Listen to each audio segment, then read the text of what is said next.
You've heard of shrimp and grits, right? Well, try this similar sensational dish featuring succulent scallops on a bed of creamy polenta with a pomegranate reduction. One bite will make you forget all about its popular seafood relatives.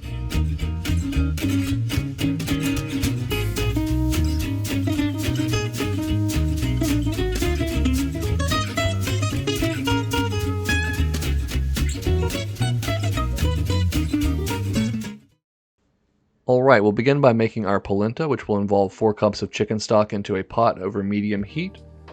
We'll go ahead and season that thoroughly with some fresh cracked pepper and a pinch of salt. Bring that up to a simmer, and then we're going to add in 1 cup of polenta. And guys, as always, exact amounts and directions will be down in the description below, so no need to take notes as you're following along. Just lid that polenta up and cook it out for 20 minutes, making sure to whisk away as many of the clumps and lumps as you can. Next up, we'll add in a tablespoon or so of butter, followed by some mascarpone cheese. If you don't have that, this could be cream cheese or heavy cream or just more butter. Anything to add some richness and body to this polenta. It's going to be absolutely delightful. Once you've got a nice loose consistency, because it will tighten up on you as it cools, just pop a lid on this bad boy and put it over the back of the stove, maybe on a low burner, and it'll be ready to go whenever you're ready to plate. These scallops will take almost no time at all. We're going to add some butter and olive oil to a skillet. I've got some beautiful jumbo sea scallops here, which I've made sure to get very dry. We'll just add them into our skillet kind of around the hands of a clock here. That way we know which ones we put in first, which ones to flip first, and which ones to pull first. We'll of course season them with salt and pepper, give them 2 to 3 minutes on that first side, and once they release and have a beautiful golden brown crust on the bottom, just like that, we'll flip them over and give them about a minute or so more. We just want them barely cooked through, or a nice medium. If you overcook scallops, they get rubbery and not a great texture. So these are perfect. I'm going to remove them from the skillet and deglaze it with that pomegranate juice. I've got about half a cup going in. I'll also add in any accumulated resting juices from our scallops, but keep the scallops to the side for now, please. Go ahead and reduce that by about half, making sure to deglaze any fond off the bottom of your skillet.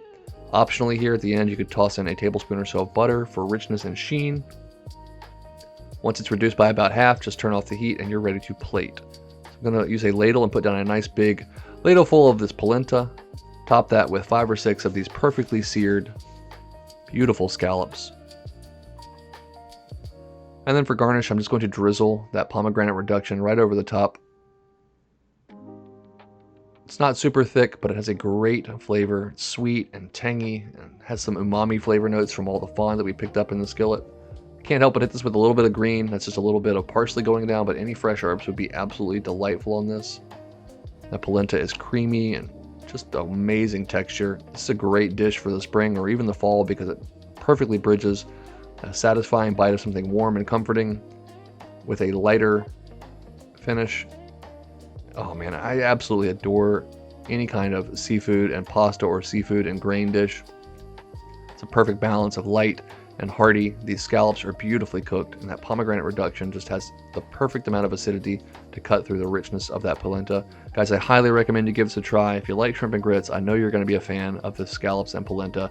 So make it your own, but at the very least, get out of here and go make something delicious.